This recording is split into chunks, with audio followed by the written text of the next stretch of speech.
you've got to look beyond the usual suspects.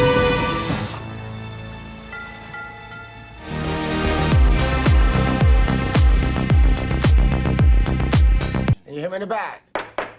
Hello? Hey everyone, welcome to Let's Talk. I'm John, and today we're going to be talking about the 1995 crime thriller, The Usual Suspects. And we're going to be talking about its brand new 4K Blu-ray release from Kino Lorber. But before we dive into all that, if you are a fan of 4K Blu-ray reviews, movie reviews, tech reviews, and game reviews, we try and do them all here on the channel, and nothing would help us out more than by liking this video and subscribing to the channel. So back in 1995, The Usual Suspects was released, and it was directed by Bryan Singer and written by Christopher McQuarrie, who you might recognize as the director of the last two Mission Impossible movies, and the next two, if I am correct. And this film stars Kevin Spacey, Benicio del Toro, Kevin Pollak, Stephen Baldwin, Chaz Palminteri, Giancarlo Esposito, and a couple other small roles from other actors as well. So this cast was stacked. And in 1995, this movie turned out to be a huge hit. Even though it only had a $6 million budget, it ended up making $67 million at the box office and actually earned itself 2 Academy Award wins. First for the screenplay for Christopher McQuarrie and for the Best Supporting Actor for Kevin Spacey. Both, I think, are very well earned, especially Christopher McQuarrie's screenplay, because that is really what holds this entire film together. Yes, it's well shot, yes, it's well acted, but this screenplay is really one of the best, because this whole film hinges on the screenplay working and the ending really sticking that landing. And in my opinion, the ending really does stick that landing. And I think it's really hard to talk about the film without spoiling the ending, so that's what we're going to do. So this is a spoiler warning, and then we're going to dive into the film. But if you're just here for the 4K Blu-ray review, I'll put a timestamp in the description so you could just fast forward to that. So this film revolves around a group of criminals who in the early part of this movie are all rounded up and put into a lineup. You got Stephen Baldwin, Benicio del Toro, Kevin Spacey, Gabriel Byrne, and Kevin Pollak. They're all put in this lineup, and then they're put in a holding cell together. They come up with this plan, and they're all in on it, except for Gabriel Byrne. He's a little hesitant. He's right now on the outs. He's not doing this. He's trying to go legit. He's too legit to quit. So he's on board as well, and they end up meeting with Peter Green, from who I always will remember from The Mask, or as that dirty-ass cop in Pulp Fiction. He's in this movie as well. Plays a little small role as Redfoot, and they all come up with these plans. They're working together. And then this name just keeps coming up. Keyser Soze, this sick psychopath who actually ended up murdering his own family because he can't have any connections to the end of a crime syndicate. And boy, man, this guy is brutal.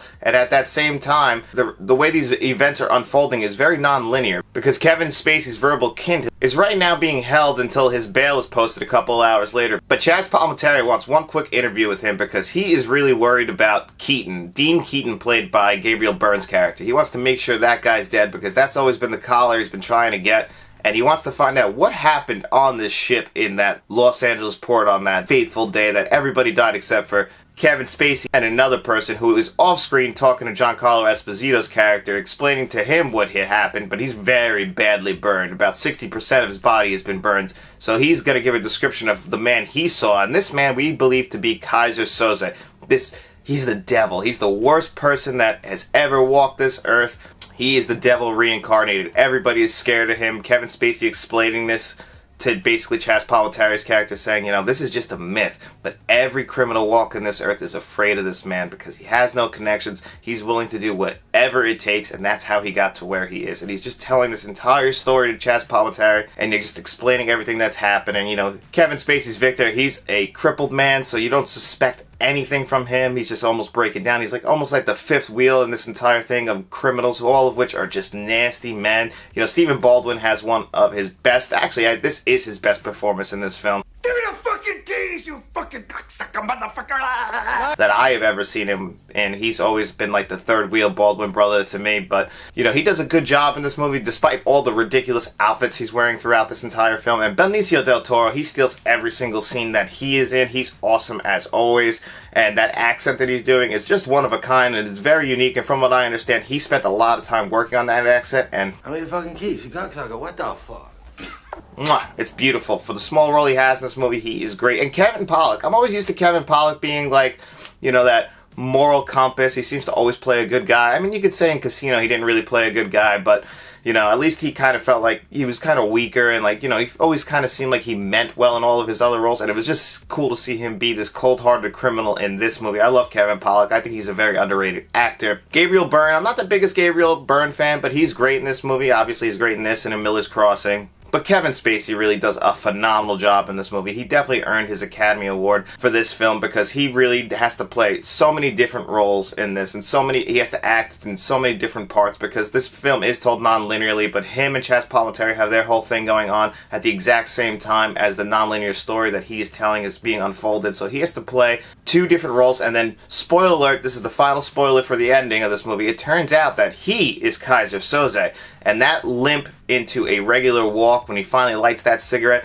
is one of the coolest scenes that I have ever seen on film. Of course, though, that ending was spoiled for me way before I saw the movie because they do the exact same ending in Scary Movie with Officer Doofy is revealed to be Ghostface in the Scary Movie franchise, at least at the very end of the first one. So I actually knew the ending to The Usual Suspects at a very young age before I finally saw this movie about 12 years ago for the first time, because I didn't see this in 1995 because I was only 3 years old. So I actually caught up to Scary Movie way before I caught up to The Usual Suspects, and the ending was spoiled for me probably by other people on the internet who all said, oh, Kevin Spacey, yeah, that's Kaiser Soze. So every time I've watched this movie, I've always gone into it knowing that Verbal Kint ends up being Kaiser Soze in the end, but it still doesn't take away from the film at all. It's actually still a very well-made film, and it actually, because knowing the ending, it's like The Sixth Sense, where you want to go back and look for all the clues, and the clues are all there if you look for them, but because it's just a very tight screenplay, just so well written. I love how the screenplay is written. If you are a screenwriter, this is how you write a perfect screenplay, and there's a reason why that this won the Academy Award, because making the film itself, it's extremely hard to make it with a screenplay like this, because you have to make sure you're shooting every scene, you have to do so much planning,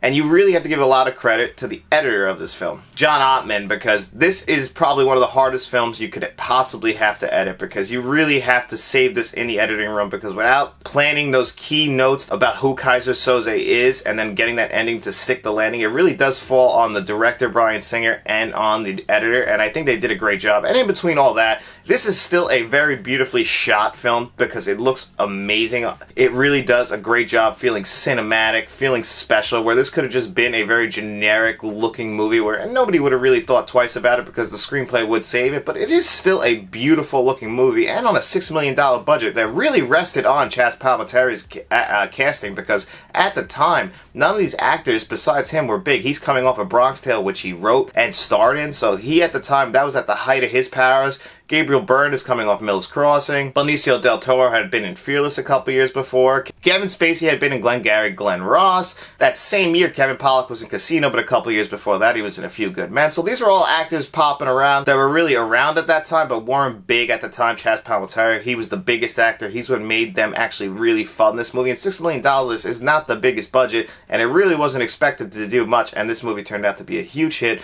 Still holds up today. I really do enjoy this film. It took me a couple views to actually really come around to really enjoying this film. I always thought it was alright. I think it was overhyped for me, but getting away from that hype and really sitting back, looking at it with a critical eye, I can honestly say I really do enjoy this film, and I really do think that you will too if you haven't checked it out, even though I just spoiled the entire film for you guys, if you haven't seen it yet. But we're also here today to talk about its brand new 4K Blu-ray release from Kino Lorber.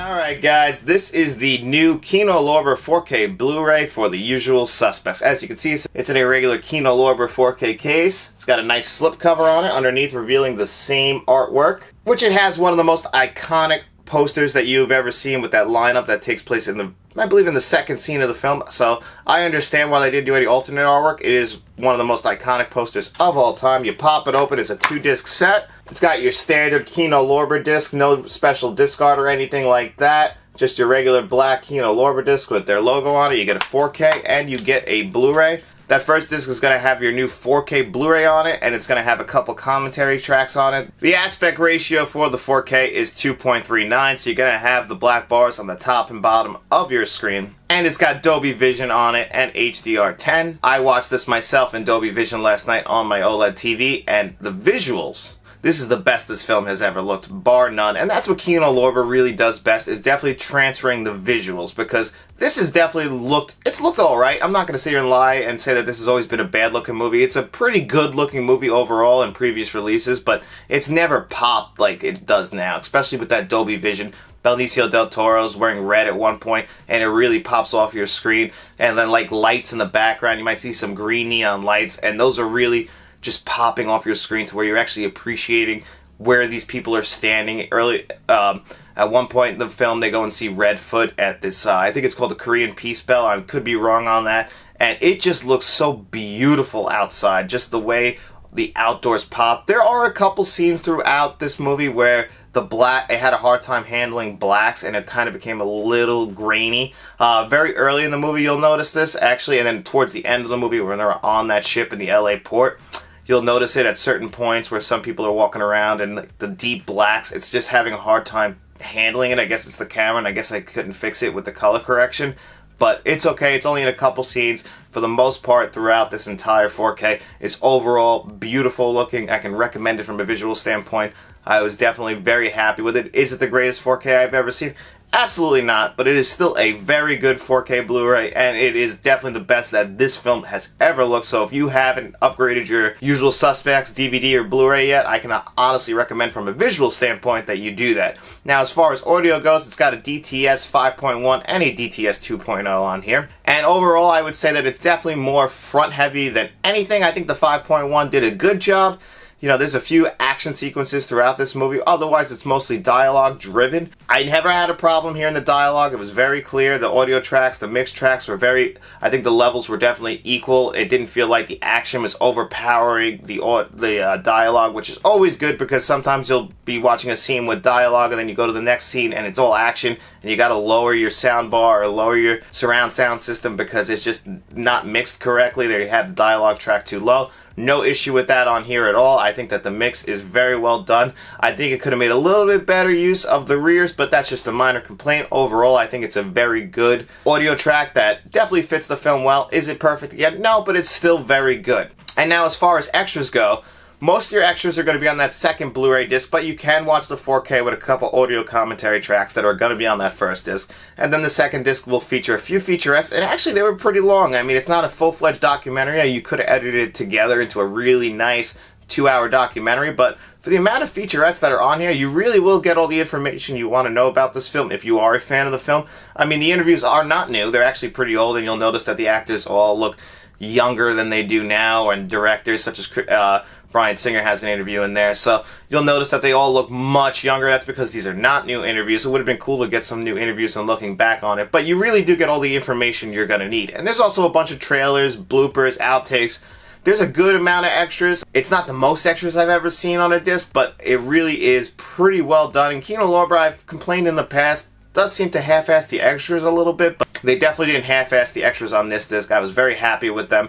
I actually got a couple extra hours out of, which is always great for a collector's edition like this. If you're a fan of the film, you want as much extras as possible because you just want to get enthralled in the film for a few hours and just think about all the memories and nostalgic feelings you had for this film. And I really do think that they nailed that here. I think you'll be very happy with the extras. So overall, what do I think of this 4K disc? It's not the greatest I've ever seen, but Kino Lorber really does put out solid discs and solid packaging. Everything they do is very good. It might not be the greatest, but it's very good, and they really know how to preserve classic films, and I'm really glad. Like this year, we've gotten that, Out of Sight, The Killing Paths of Glory, In Bruges. Kino Lorber really is preserving and bringing attention to hopefully new film fans, all these classic films, because you don't want to lose The Usual Suspects. That was huge in 1995, and it was really huge throughout the 90s, and we don't want to have that be a film that falls to the wayside as all these years have gone by, because it is definitely one of the films that probably was a staple of the 90s that many people, if you haven't seen it yet, probably should now. And if you are a fan of screenwriting, I can totally recommend you check this out on that standpoint. And as far as a 4K Blu-ray disc, packaging, sound, and extras, I'm going to give this a pretty solid 8.5 out of 10. I definitely think it's worth your time and money, and if you have it, I can recommend you guys grab this right now. And as always, guys, nothing helps out the channel more than by liking this video, subscribing to the channel, and telling all your friends.